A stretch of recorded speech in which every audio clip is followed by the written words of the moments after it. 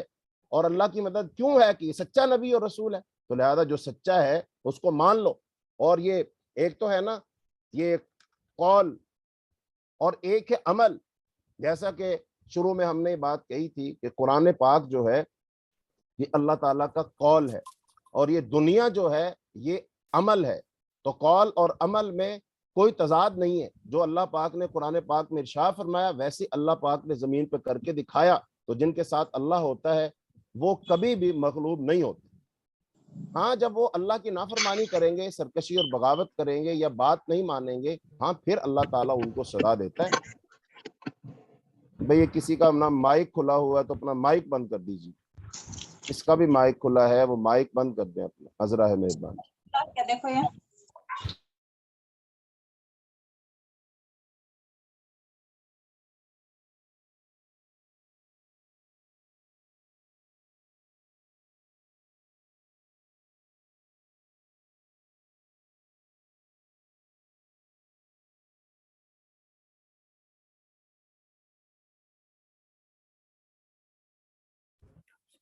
شیخ آپ کا mic of on mute ہے, ان میوٹ کر لیجیے.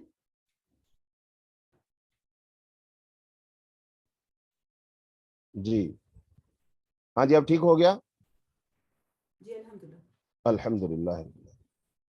جی آگے اللہ رب العالمین نے فرمایا زین للناس حب الشہوات من النساء والبنین والقناطیر المقنطرۃ من الذهب والفضة والخیل المصومۃ والانعام والحرث ذلک متاع الحیاۃ الدنیا واللہ عنده حسن المآب.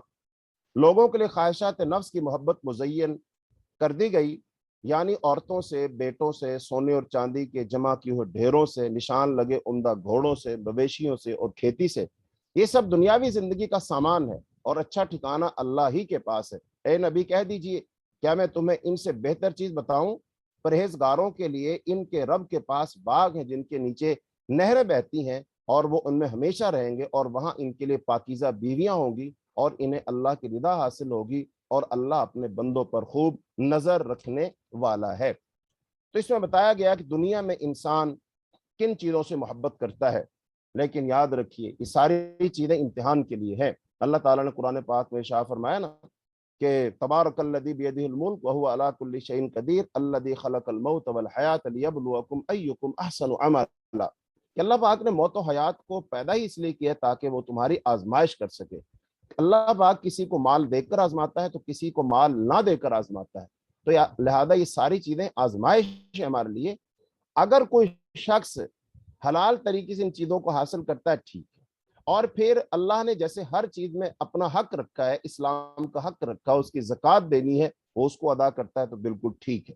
اور پھر یہ مال و دولت, روپیہ پیسہ, عہدہ و منصب اور یہ دنیا کی زیب و زینت اگر انسان کو اللہ کی یاد سے غافل نہ کرے تو پھر ٹھیک ہے, پھر اس میں کوئی حرج نہیں ہے. لیکن اگر یہ چیزیں انسان کو اللہ سے غافل کر دے تو پھر سمجھ لیجئے یہ انسان کی تباہی کا سامان ہے.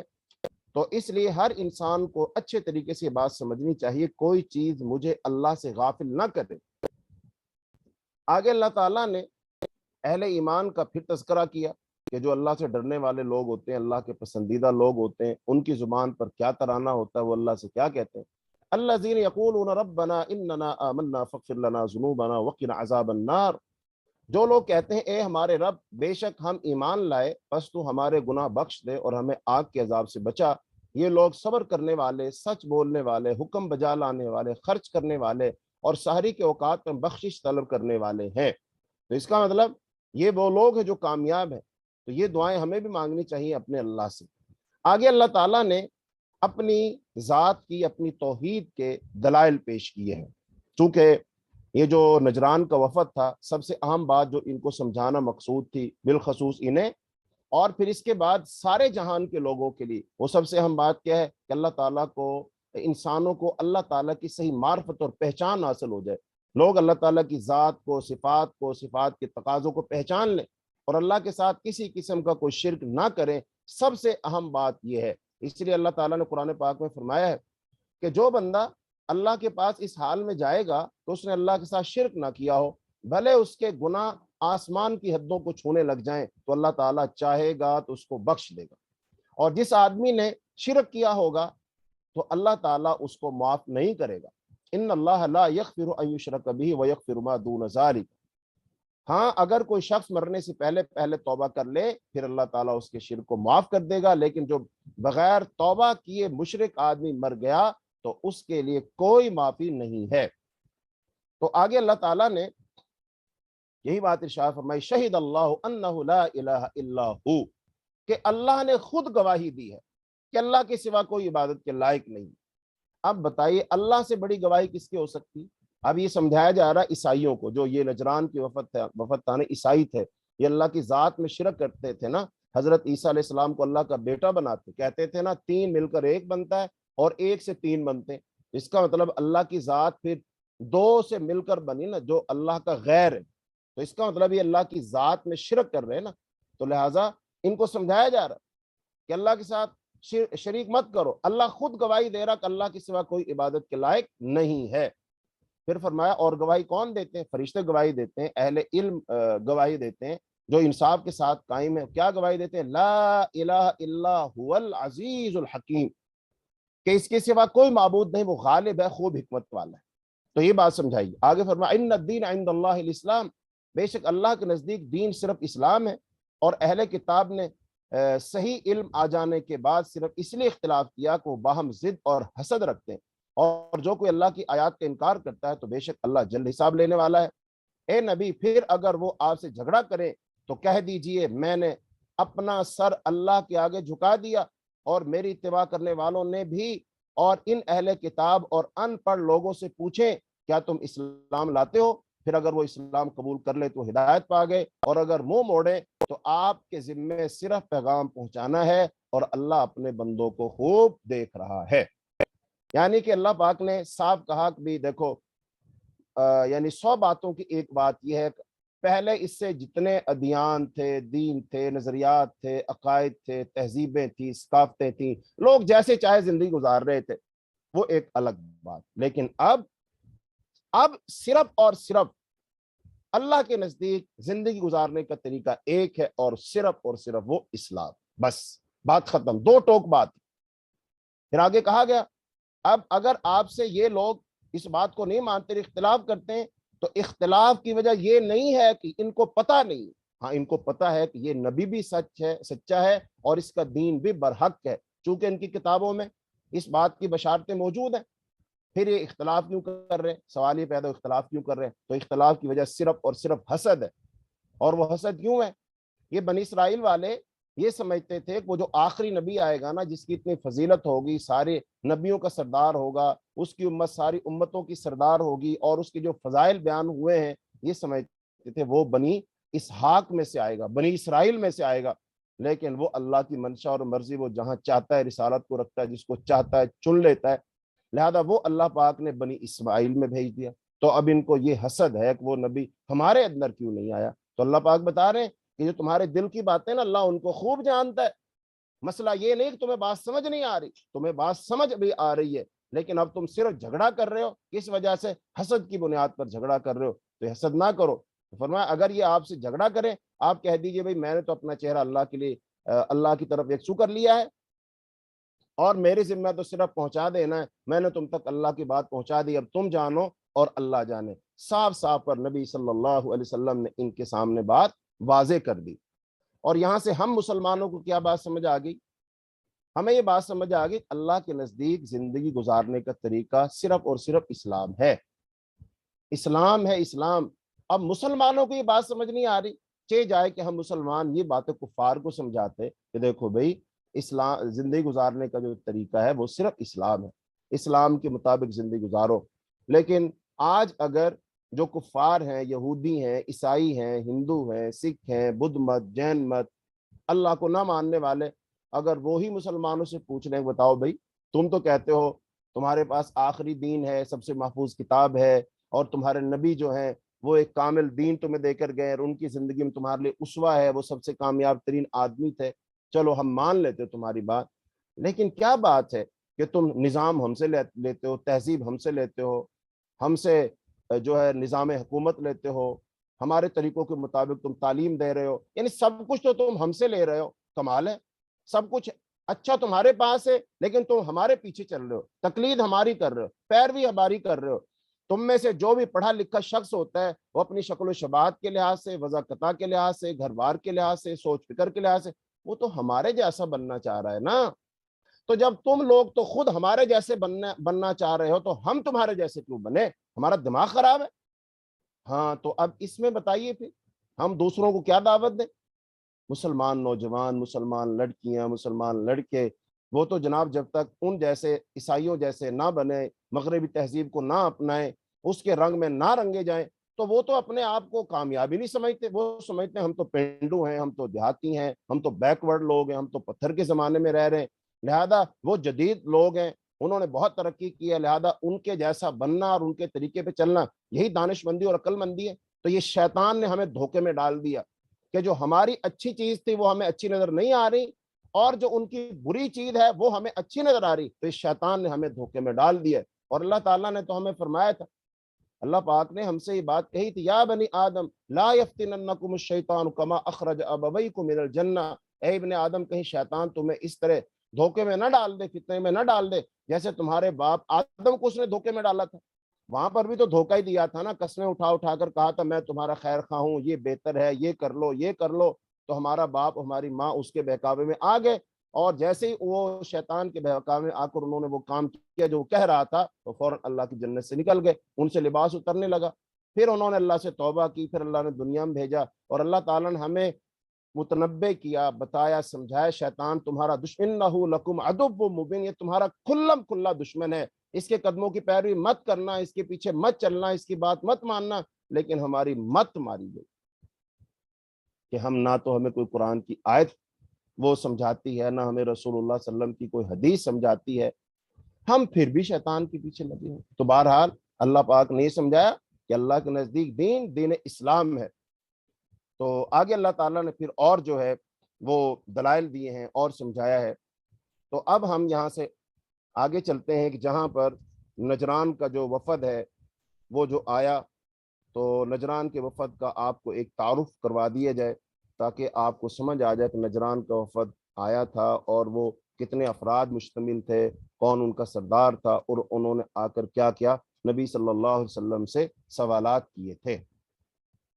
تو نجران کا جو وفد تھا، اس سیرت کی کتب میں لکھا ہے، سیرت ابن اسحاق کے اندر، کہ نجران کے عیسائیوں کا وفد آیا تھا جو 60 سواروں پر مشتمل تھا، اور اس میں 14 سردار تھے، اور جو سرداروں کی جو نام، ایک عاقب تھا، اس کا نام عبد المسیح تھا، اور یہ ان کا ایک تھا سید، اور ایک تھا ابو حارثہ۔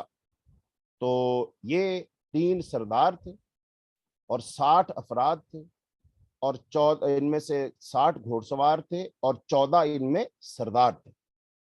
اچھا، اب ان میں جو سید تھا نا، یہ بہت بڑا عالم بھی تھا، تو اس کے ہاتھ میں آمد و رفت کے اختیار تھے، اور تیسرا رہنما ابو حارثہ تھا جو ان کا پوپ تھا، یعنی کہ وہ ان کا عالم اور امام تھا، اور ان کی تعلیم کا نگران تھا، حالانکہ اس کا تعلق عرب سے ہی تھا، اور یہ شخص رسول اللہ صلی اللہ علیہ وسلم کو جانتا تھا اور آپ کے اوصاف کو پہچانتا بھی تھا، کیونکہ اس نے اپنی سابقہ کتابوں سے معلوم کیا تھا، لیکن جہالت کی وجہ سے نصرانیت ہی سے وابستہ رہا۔ پھر اس وجہ سے بھی عیسائی اس کی بہت تعظیم کرتے تھے، اور عیسائیوں کے ہاں اسے خوب عزت دی جاتی تھی۔ تو ابن اسحاق کہتے ہیں کہ یہ لوگ رسول اللہ صلی اللہ علیہ وسلم کی خدمت میں مدینہ میں آئے، اور مسجد نبوی میں اس وقت داخل ہوئے جب آپ نماز عصر آپ نے ادا فرمائی، اور انہوں نے علماء کا لباس پہن رکھا تھا، اور جبوں اور چادروں پر مشتمل تھا لباس، اور یہ لوگ بنو حارث بن کعب کے لوگوں کی طرح خوبصورت تھے، اور صحابہ کرام بیان کرتے ہیں کہ ہم نے ان لوگوں کے بعد اس طرح کا کوئی وفد نہیں دیکھا، یعنی کہ جو شان و شوکت کے ساتھ، ٹھاٹ باٹ کے ساتھ یہ لوگ آئے تھے، ایسا وفد ہم نے بعد میں نہیں دیکھا۔ جب یہ آئے تو ان کی نماز کا وقت ہو گیا تھا، اور انہوں نے نبی صلی اللہ علیہ وسلم کی مسجد نبوی میں نماز پڑھنا شروع کر دی۔ تو صحابہ کرام نے ان کو روکنا چاہا، تو رسول اللہ صلی اللہ علیہ وسلم نے فرمایا کہ انہیں کچھ نہ کہو، چنانچہ انہوں نے مشرق کی طرف منہ کر کے نماز پڑھی۔ رسول اللہ صلی اللہ علیہ وسلم سے ان میں سے ابو حارثہ بن علقمہ، عاقب، عبد المسیح اور سید اہم نے گفتگو کی، اور یہ نصرانیت میں بادشاہ کے دین پر تھے اور باہمی اختلاف کے باوجود کہتے تھے کہ حضرت عیسیٰ اللہ ہیں، یا وہ کہتے تھے اللہ کے بیٹے ہیں، یا وہ کہتے تھے تینوں میں سے تیسرے ہیں، کہ اللہ تعالیٰ کی ذات ان کی اس طرح کی باتوں سے بہت بلند و بالا اور عرفہ ہے، اللہ تو پاک ہے، لیکن یہ ایسا کہتے تھے۔ اب جو عیسائی تھے نا، اب ان کے جو دلائل تھے نا، کس بنیاد پر یہ کہتے تھے کہ عیسیٰ علیہ السلام اللہ ہے، تو وہ یہ دلائل دیتے تھے کہ آپ مردوں کو زندہ کرتے ہیں، نابینا اور جس کو برس کی بیماری لگی ہو اس کو تندرست کر دیتے ہیں، غیب کی باتیں بتاتے ہیں، مٹی سے پرندے بنا کر ان میں پھونک مارتے ہیں تو پرندے بن کر اڑ جاتے ہیں۔ حالانکہ یہ سب کچھ اللہ تعالیٰ کے حکم سے ہوتا تھا، اور یہ قرآن پاک کے اندر یہ لکھا ہوا ہے۔ لہذا جب انہوں نے یہ سارے دلائل دیے تو نبی صلی اللہ علیہ وسلم نے ان سے کہا، دیکھو تم نے اپنی باتیں کہہ دی، ہم نے اپنی باتیں کہہ دی، اب تم ہماری باتوں کو مانتے ہو یا نہیں مانتے، لیکن ہم تو تمہاری باتوں کو نہیں مانیں گے، ٹھیک ہے، لیکن تم اپنے آپ کو سچا سمجھتے ہو، ہم اپنے آپ کو سچا سمجھتے، تو آؤ پھر ہم مباہلہ کر لیں۔ مباہلہ کیا ہوتا ہے کہ ہم اللہ تعالیٰ سے دعا کریں گے کہ اللہ جو ہم میں سے سچا ہے نا، یا اللہ وہ فوت ہو جائے، لعنت ہو اس پر، وہ فوت ہو جائے، اس کی زندگی میں فوت ہو جائے، لہذا میں بھی اللہ سے دعا کروں گا، تم بھی اللہ سے دعا کرنا، ٹھیک ہے۔ اللہ تعالیٰ جو حق پر ہوگا اس کو زندہ رکھے گا، اور جو باطل پر ہوگا اس کو بطور سزا کے وہ فوت کر دے گا، اور لوگوں کو پتہ چل جائے گا کون سچا تھا کون جھوٹا تھا۔ تو جب رسول اللہ صلی اللہ علیہ وسلم کے پاس اللہ تعالیٰ کی طرف سے خبر آ گئی اور آپ اور ان کے درمیان فیصلہ کر دیا گیا، اور آپ کو حکم دیا گیا کہ اگر وہ آپ کی بات کی مخالفت کریں تو آپ ان سے مباہلہ کر لیں، چنانچہ آپ نے انہیں مباہلے کی دعوت دی تو انہوں نے کہا، اے ابو القاسم ہمیں مہلت دو تاکہ ہم غور کریں، پھر ہم بتا دیں گے کہ آپ نے ہمیں جو دعوت دی ہے اس کے بارے میں ہمارا کیا ارادہ۔ یہ کہہ کر وہ آپ کے پاس سے چلے گئے اور عاقب کے ساتھ مل کر خلوت میں غور کرنے لگے۔ عاقب ان میں سے صاحب رائے تھا، چنانچہ انہوں نے کہا، اے عبد المسیح تمہاری کیا رائے ہے؟ عبد المسیح نے کہا، اے گروہ نصارہ واللہ تم یہ جانتے ہو کہ محمد نبی مرسل ہیں، یعنی محمد صلی اللہ علیہ وسلم سچے رسول ہیں۔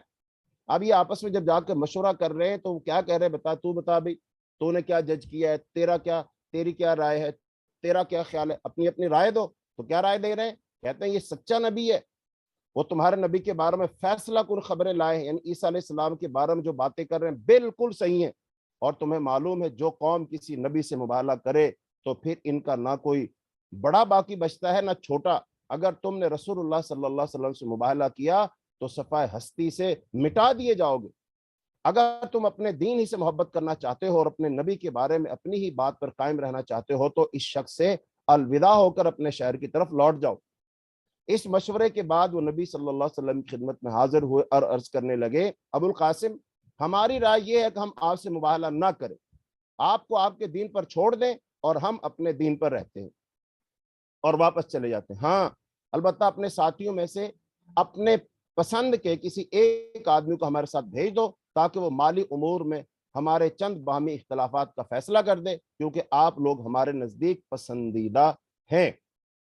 تو امام بخاری رحمۃ اللہ علیہ نے حضرت حذیفہ سے روایت کیا ہے کہ وفد نجران کے سردار عاقب اور سید رسول اللہ صلی اللہ علیہ وسلم کی خدمت میں حاضر ہو اور ان کا ارادہ مباہلہ کرنے کا تھا، تو ان میں سے ایک نے اپنے ساتھی سے کہا کہ تم رسول اللہ سے مباہلہ نہ کرو، کیونکہ اگر آپ اللہ کے نبی ہیں اور ہم نے آپ سے مباہلہ کر لیا تو ہم بچیں گے نہ ہماری آئندہ نسل بچے گی۔ تو دونوں نے آپ کی خدمت میں عرض کیا، آپ نے جو فرمایا وہ ہم آپ کو دے دیں گے، آپ جو کہیں گے ہم وہ آپ کو دے دیں گے، یعنی کہ جزیہ وغیرہ۔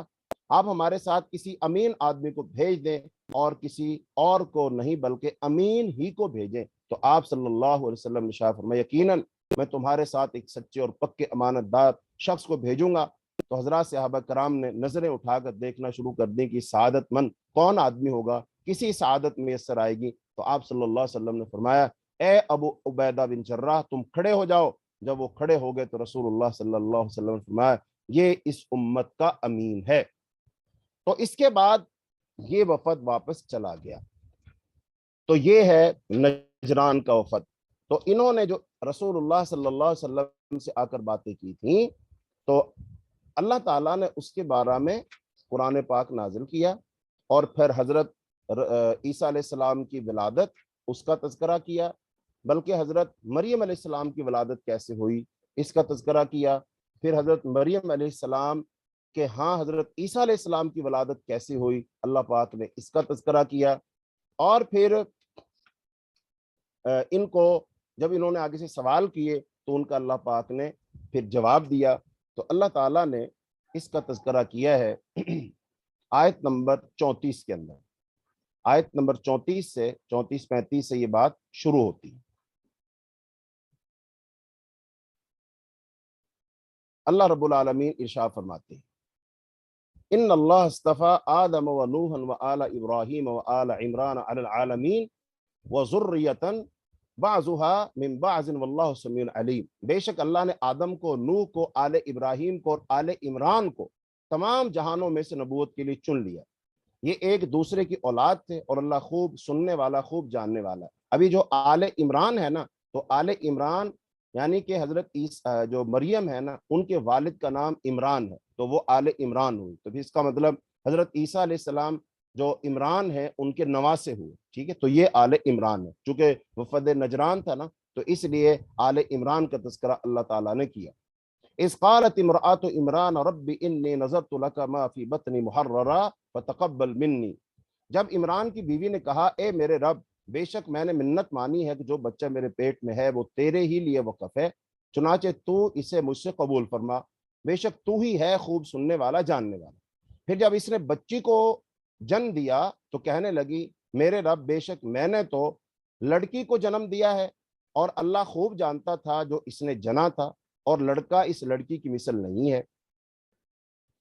ہاں, اور بے شک میں نے اس کا نام مریم رکھا ہے, اور بے شک میں اسے اور اس کی اولاد کو شیطان مردود سے تیری پناہ میں دیتی ہوں. تو یہاں پر حضرت مریم علیہ السلام کی ولادت کا تذکرہ ہے. چنانچہ اس کے رب نے اس لڑکی کو اچھے طریقے سے قبول کر لیا اور اس کی بہت اچھی پرورش کی, اور زکریا کو اس کا سرپرست بنا دیا. زکریا علیہ السلام خود نبی ہیں, تو اللہ پاک نے ان کی نگرانی میں ان کو دے دیا, اب ان کی جو ہے دیکھ بھال وہ کریں گے. اب دیکھ بھال وہ کیوں کریں گے, چونکہ انہوں نے وقف کر دی تھی نا, تو لہذا جو وقف ہو گیا تو وہ تو اب اس وقت کے جو عبادت گاہ تھی اس کا جو متولی ہوگا وہی اس کی کفالت کرے گا. اچھا, چنانچہ اس کے رب نے اس لڑکی کو اچھے طریقے سے قبول کیا اور اس کی بہت اچھی پرورش کی, اور زکریا کو اس کا سرپرست بنا دیا. زکریا جب بھی محراب میں داخل ہوتے تو اس کے پاس کچھ کھانے پینے کی چیزیں پاتے. وہ کہتے اے مریم تیرے پاس یہ کہاں سے آئیں؟ وہ کہتی اللہ کی طرف سے آئی ہیں, بے شک اللہ جسے چاہے بے حساب رزق دیتا ہے. تو اس میں اس بات کا تذکرہ ہے کہ اب حضرت مریم علیہ السلام اپنے گھر میں نہیں رہتی بلکہ وہ اس محراب میں رہتی ہیں, اور زکریا علیہ السلام اس کی کفالت کرتے ہیں. تو اب حضرت مریم علیہ السلام کے پاس جو داخل ہوتے ہیں تو ایسے ایسے پھل ہوتے ہیں جو پھل وہاں ہوتے نہیں, یا بغیر موسم کے پھل ہوتے ہیں. تو زکریا علیہ السلام پوچھتے ہیں مریم تمہارے پاس پھل کہاں سے آتے ہیں؟ تو انہوں نے کہا یہ اللہ کی طرف سے آتے ہیں. تو جب حضرت زکریا علیہ السلام نے یہ بات سنی تو انہوں نے اپنے دل کی بات اللہ کے سامنے کہہ دی. تو اس وقت انہوں نے آیت نمبر 38 میں فرمایا اللہ تعالیٰ نے هنالك دعا زكريا ربه قال رب هب لي من لدنك ذرية طيبة انك سميع الدعاء. چونکہ زکریا علیہ السلام کی ابھی تک اولاد نہیں تھی اور وہ بڑھاپے کو پہنچ چکے تھے اور ان کی بیوی بھی بانجھ ہو چکی تھی. تو انہوں نے جب دیکھا کہ مریم کو اگر بغیر موسم کے پھل مل سکتے ہیں تو اے اللہ چاہے جائے کہ ہمارا بھی وقت گزر چکا ہے, اولاد کا ہمارا بھی موسم نہیں ہے, لیکن جب تم مریم کو بغیر موسم کے پھل دے سکتا ہے تو ہمیں بھی تو بغیر عمر کے بڑھاپے میں اولاد دے سکتا ہے نا. تو ان کے اپنے دل کی آرزو جاگ اٹھی اور انہوں نے اپنے اللہ سے دعا کی. فنادت الملائکہ, اور یہ قرآن میں دوسری جگہ آتا ہے کہ زکریا علیہ السلام نے ایک کونے میں آہستہ سی آواز میں پکارا کہ کوئی سن نہ لے, تو آہستہ سے اللہ تعالیٰ سے اپنی گزارش کی کہ اللہ ہمیں بھی اولاد دے دے. فنادت الملائکہ, تو جب وہ حجرے میں کھڑے نماز پڑھ رہے تھے تو فرشتوں نے اسے آواز دی بے شک اللہ تجھے یحییٰ کی خوشخبری دیتا ہے, وہ اللہ کے ایک کلمے عیسیٰ کی تصدیق کرے گا اور سردار اور پارسا اور نبی ہوگا نیکوکار. زکریا نے کہا اے میرے رب میرے ہاں لڑکا کیسے ہوگا جبکہ میں خود بوڑھا ہو چکا ہوں اور میری بیوی بانجھ. فرشتے نے کہا اللہ اسی طرح جو چاہے کرتا ہے. زکریا نے کہا اے میرے رب میرے لیے کوئی نشانی مقرر فرما. اللہ نے کہا تیری نشانی یہ ہے کہ تو 3 دن تک لوگوں سے اشارے کے ساتھ لوگوں سے بات چیت نہیں کر سکے گا مگر اشارے کے ساتھ, اور اپنے رب کو کثرت سے یاد کر اور صبح و شام اس کی تسبیح کر۔ تو یہ حضرت زکریا علیہ السلام کے ہاں ان کی دعا جو انہوں نے کی تھی اس کا تذکرہ ہے۔ وَإِذْ قَالَتِ الْمَلَائِكَةُ يَا مَرْيَمُ إِنَّ اللَّهَ اصْطَفَاكِ وَطَهَّرَكِ وَاصْطَفَاكِ عَلَى نِسَاءِ الْعَالَمِينَ، اور یاد کر جب فرشتوں نے کہا اے مریم بے شک اللہ نے تجھے چن لیا ہے اور تجھے پاکیزگی عطا کی ہے اور دنیا بھر کی عورتوں میں سے تجھے منتخب کیا ہے۔ اے مریم اپنے رب کی فرما برداری کر، سجدہ کر اور رکوع کرنے والوں کے ساتھ رکوع کر۔ اے نبی یہ غیب کی خبریں ہیں جو ہم آپ کی طرف وحی کرتے ہیں، اور آپ اس وقت ان کے پاس موجود نہ تھے جب وہ اپنے قلم ڈال رہے تھے کہ ان میں سے کون مریم کا سرپرست ہوگا، اور نہ آپ اس وقت ان کے پاس سے جب وہ باہم جھگڑا کر رہے۔ یعنی کہ یہاں پر نجران کی وفد کو بھی بات سمجھائی جا رہی کہ دیکھو یہ ساری خبریں تو وہ ہیں نا کہ جو تمہاری کتابوں میں لکھی ہوئی ہیں، لیکن یہ اس نبی کو کیسے معلوم ہو رہی ہیں؟ تو یہ تو نبی پڑھا لکھا بھی نہیں، امی نبی ہے یہ، اور اس نے نہ تمہاری کتاب پڑھی ہے، تو اس کے پاس یہ جو خبریں آ رہی ہیں ٹو دی پوائنٹ اور بالکل سچی خبریں ہیں، تو اس کا مطلب اس بات کو سمجھ لو کہ اللہ کا رسول ہے، یہ اللہ کا نبی ہے، یہ اللہ کا رسول ہے، تبھی تو آپ کو یہ غیب کی خبریں بتا رہا ہے۔ اور اسے دوسری بات یہ معلوم ہوئی کہ رسول اللہ صلی اللہ علیہ وسلم غیب نہیں جانتے تھے، یہ غیب کی خبریں ہیں لیکن آپ نہیں جانتے تھے، لیکن اللہ تعالیٰ نے آپ کو وحی کر کے بتائیں۔ لہذا ہمارے بہت سارے مسلمان اس غلط فہمی میں مبتلا ہیں کہ انبیاء غیب جانتے، بھئی نبی غیب نہیں جانتے، غیب جاننا تو اللہ تعالیٰ کی صفت ہے، غیب صرف اور صرف اللہ جانتا ہے۔ ہاں اللہ اپنے نبیوں کو وحی کے ذریعے سے باتیں بتاتا ہے، تو جو وحی کے ذریعے بات بتائی جاتی ہے اس کو غیب نہیں کہتے، اس کو تو وحی کہتے ہیں نا، تو اللہ پاک وحی کے ذریعے نبیوں کو باتیں بتاتا ہے۔ تو پھر آگے اس میں ذکر ہے اِذْ قَالَتِ الْمَلَائِكَةُ يَا مَرْيَمُ إِنَّ اللَّهَ يُبَشِّرُكِ بِكَلِمَةٍ، عیسیٰ علیہ السلام کی ولادت کا فرشتوں نے آ کر خوشخبری دی، اور پھر بتایا کہ وہ کلام کرے گا لوگوں سے بچپنے میں اور بڑھاپے میں۔ تو مریم علیہ السلام نے کہا یہ میرے لیے کیسے ہوگا، میں نے تو شادی نہیں کی، مجھے تو کسی مرد نے نہیں چھوا۔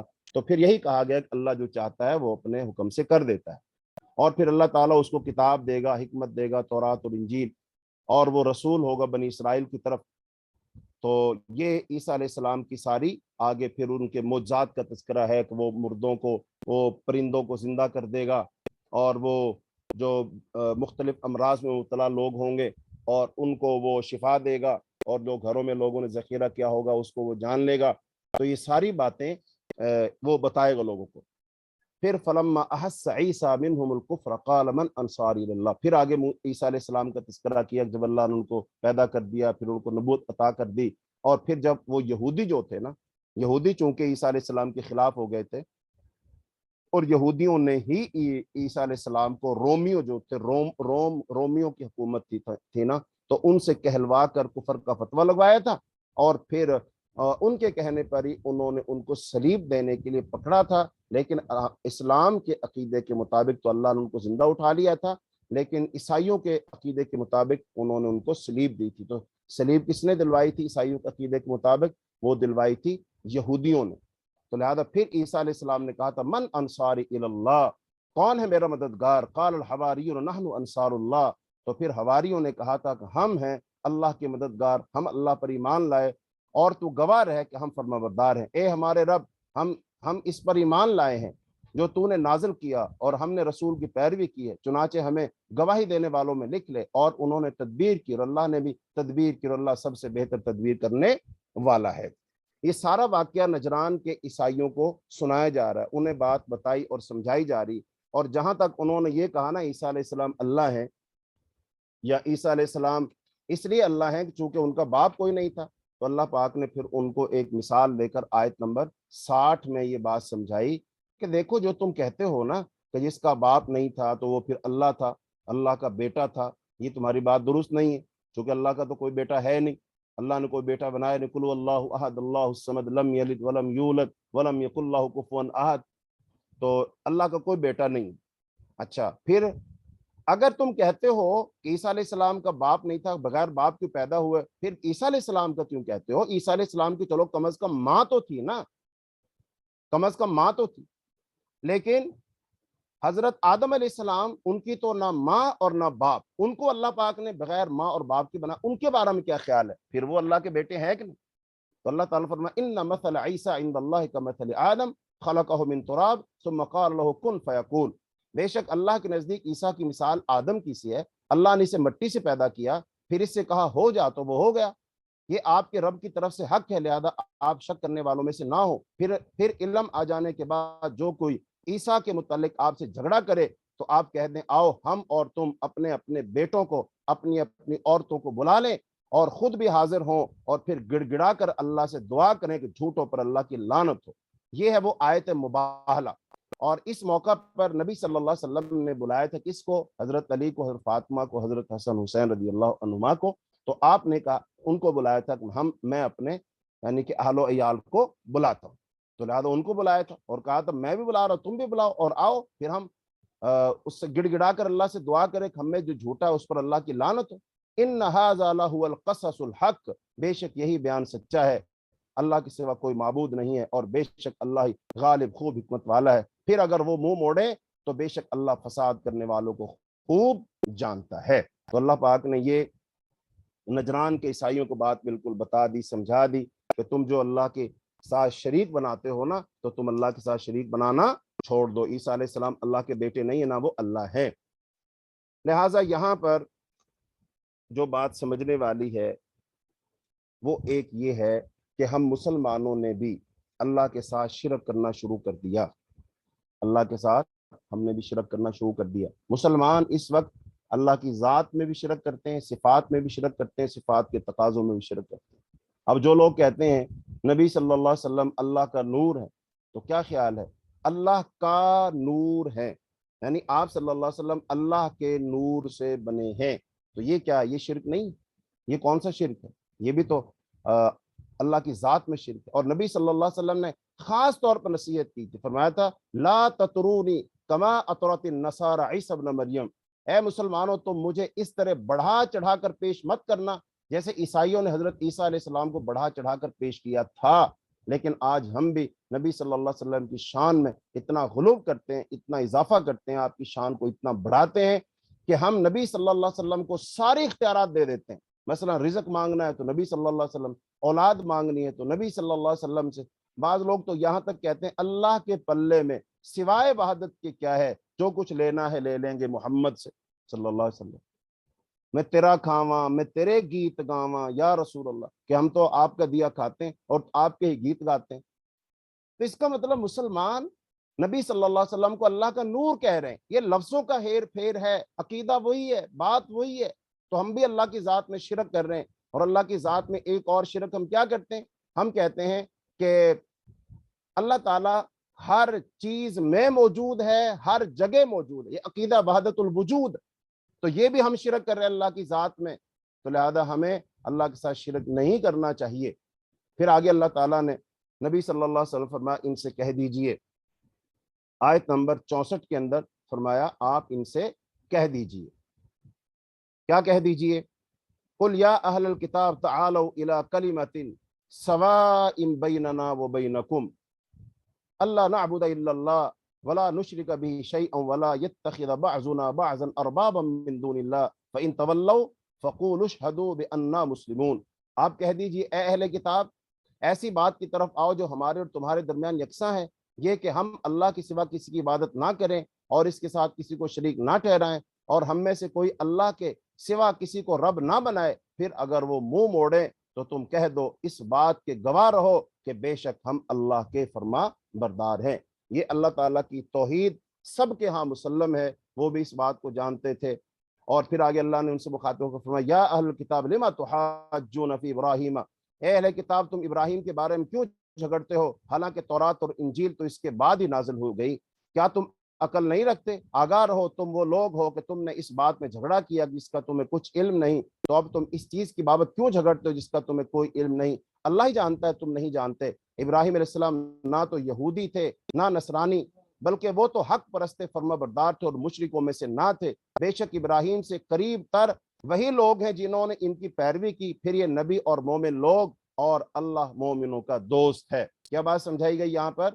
کہ یہودی کہتے تھے نا ابراہیم علیہ السلام یہودی ہیں، نصارہ کہتے تھے ابراہیم علیہ السلام نصارہ ہیں، تو اللہ پاک نے دونوں کا رد فرمایا کہ تم کس بنیاد پر کہتے ہو کہ ابراہیم علیہ السلام یہودی یا عیسائی تھے؟ چونکہ تورات انجیل تو اس کے بعد نازل ہوئی ہیں، لہذا تمہارا کہنا درست نہیں ہے، بلکہ ابراہیم علیہ السلام کے قریبی کون لوگ ہیں؟ وہ ابراہیم علیہ السلام کے قریبی وہ لوگ ہیں کہ یہ نبی اور جو اس کے پیروکار ہیں جو ابراہیم علیہ السلام کی پیروی کرتے ہیں. اور ابراہیم علیہ السلام تو مشرک نہیں تھے نا, وہ تو نہ ذات میں شرک کرتے تھے نہ صفات میں شرک کرتے تھے, وہ تو کسی کو اللہ کا نہ بیٹا مانتے تھے نہ بیٹی مانتے تھے نہ اولاد مانتے تھے, نہ وہ کہتے تھے تین میں اللہ ایک ہے نہ ایک میں تین ہے, وہ تو کہتے ہی نہیں تھے نا. تو لہذا تمہارے عقیدے تو یہ ہیں, ابراہیم علیہ السلام توحید پرست ہے اور تم شرک ہو, اور تم بڑی ڈٹائی کے ساتھ پھر کہتے ہو کہ ہم ابراہیمی ہیں, ہم ابراہیم علیہ السلام کے دین پر ہیں. تو لہذا یہ تمہاری بات کسی لحاظ سے درست نہیں ہے, یہ بات بالکل غلط ہے. بلکہ ابراہیم علیہ السلام کے پیروکار کون ہے؟ یہ نبی ہے, چونکہ یہ نبی بھی وہی بات کہتا ہے جو ابراہیم کہتا تھا کہ ہم اللہ کے ساتھ کسی کو شریک نہیں کریں گے, اللہ کا کوئی شریک نہیں ہے.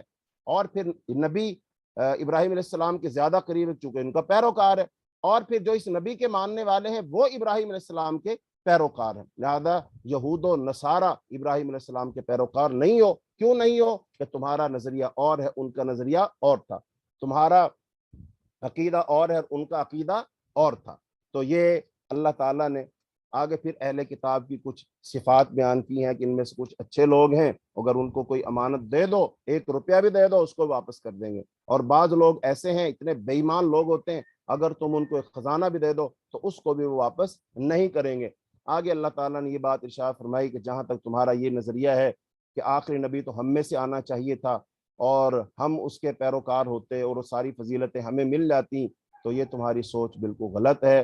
چونکہ اللہ تعالیٰ فیصلے فرماتا ہے کہ اللہ تعالیٰ نے کس کو نبوت دینی ہے کس کو نہیں دینی, یہ تمہاری منشا اور مرضی سے بات نہیں چلے گی.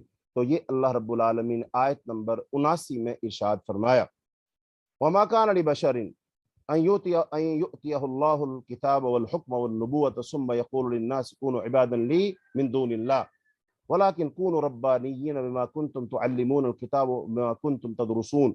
اور کسی نبی کو یہ جائز نہیں ہے, لائق نہیں ہے کہ اللہ اسے کتاب و حکمت اور نبوت عطا کرے پھر وہ لوگوں سے کہے کہ تم اللہ کو چھوڑ کر میرے بندے ہو جاؤ, بلکہ وہ کہے گا تم رب والے بن جاؤ کیونکہ تم اس کتاب کی تعلیم دیتے ہو اور خود بھی اسے پڑھتے ہو. اور وہ تمہیں یہ حکم نہیں دے گا کہ تم فرشتوں اور نبیوں کو رب بنا لو. کیا وہ تمہیں کفر کا حکم دے گا جبکہ تم مسلمان ہو چکے ہو؟ یعنی کہ یہاں پر یہ بات سمجھائی گئی کہ کوئی شخص یہ نہیں کہہ سکتا کہ تم جو ہے نا میرے غلام بن جاؤ, میرے نام سے منسوب ہو جاؤ. جیسے آج بہت سارے مسلمان اپنے آپ کو منسوب کرتے ہیں, میں فلاں کا غلام ہوں, میں فلاں کا غلام ہوں, فلاں کا غلام ہوں. اور یہ کسی نبی کے لیے جائز ہی نہیں ہے کہ وہ کہے کہ تم میرے غلام ہو جاؤ, تم میرے نام سے منسوب ہو جاؤ. نہیں, بلکہ نبی تو یہی کہتا ہے تم اللہ والے ہو جاؤ. تو لہذا یہ مختلف ناموں کے ساتھ آستانوں کی طرف, قبروں کی طرف, فرقوں کی طرف منسوب ہو جانا یہ درست بات نہیں ہے. بلکہ ہم سب یہ کہیں کہ ہم تو کیا ہیں, ہم مسلمان ہیں, ہم اللہ والے ہیں. تو یہ بات تو اللہ پاک نے سارے نبیوں سے کہی تھی کہ جب حضرت محمد صلی اللہ علیہ وسلم آ جائیں خاص طور پر تو تم نے کیا کرنا ہے, ان پر ایمان بھی لانا ہے, ان کی پیروی بھی کرنی ہے. تو سارے نبیوں نے اقرار کیا تھا کہ اللہ بالکل ہم بات ہی مانیں گے, اگر ہوئے تو ہم ان کی نبوت پر ایمان بھی لائیں گے. تو کہا جا رہا ہے اے اس وقت نجران کے یہودیوں, عیسائیوں اور مدینے کے یہودیوں, تو تمہارے نبیوں نے اللہ پاک سے وعدہ کیا تھا کہ ہم رسول کی مدد کریں گے, تو تم کیوں نہیں کر رہے ہو؟ یہ تو اللہ پاک نے وعدہ لیا تھا. وَإِذْ أَخَذَ اللَّهُ مِيثَاقَ النَّبِيِّينَ لَمَا آتَيْتُكُم مِّن كِتَابٍ وَحِكْمَةٍ ثُمَّ جَاءَكُمْ رَسُولٌ مُصَدِّقٌ لِّمَا مَعَكُمْ لَتُؤْمِنُنَّ بِهِ وَلَتَنصُرُنَّهُ قَالَ أَأَقْرَرْتُمْ وَأَخَذْتُمْ عَلَىٰ ذَٰلِكُمْ إِصْرِي قَالُوا أَقْرَرْنَا.